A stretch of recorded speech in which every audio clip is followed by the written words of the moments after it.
acoustics.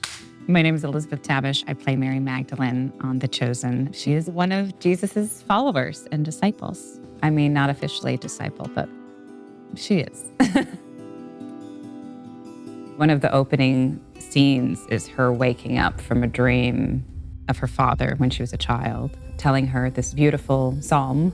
Wakes up from that dream with blood on her hands as this man is running through town screaming that she has demons in her. That's the beginning of episode 1, season 1. This is a demon-possessed woman, and we're about to see her journey.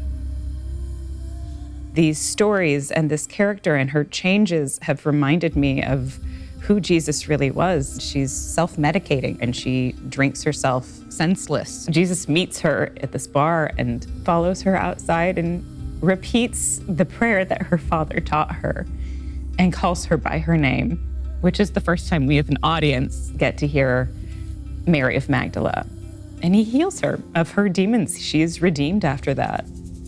For Mary, it sets her off on this, following Jesus. And in that time span, she, I think, showcases a really realistic depiction of what growth really looks like, which is not super clean, not easy, not simple. It's not A to B. She's triggered sometimes. She is confronted by a man who is possessed at one point, and she has like a relapse.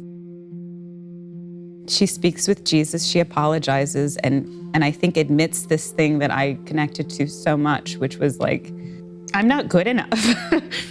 And how do I repay you? And I threw it all away. And of course he jokes that like, if it's lost in a day, then it's not much of a redemption. Like there's a bigger picture here, there's a bigger story. There are tensions building between Mary and Tamar for like a season or two.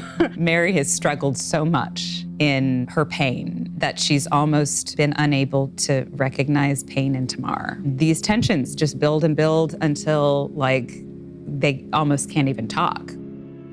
Once Mary shares that vulnerability, it allows Tamar to share her own. And that's when Mary does say to her, I'm sorry, forgive me. I judged your strengths against my weaknesses.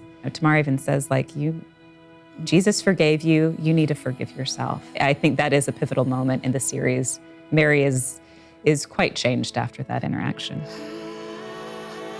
We see her over time, without much fanfare, just like slowly dropping that shame and those fears and her past. And so the more she does that, the more she starts focusing on the people around her and those who need her and those who need her advice or her insight to what's going on. Because she's gone through so much, she has a special insight to pain, to trauma, to grief, and to managing those things, and also to darkness, and knowing that life is bittersweet.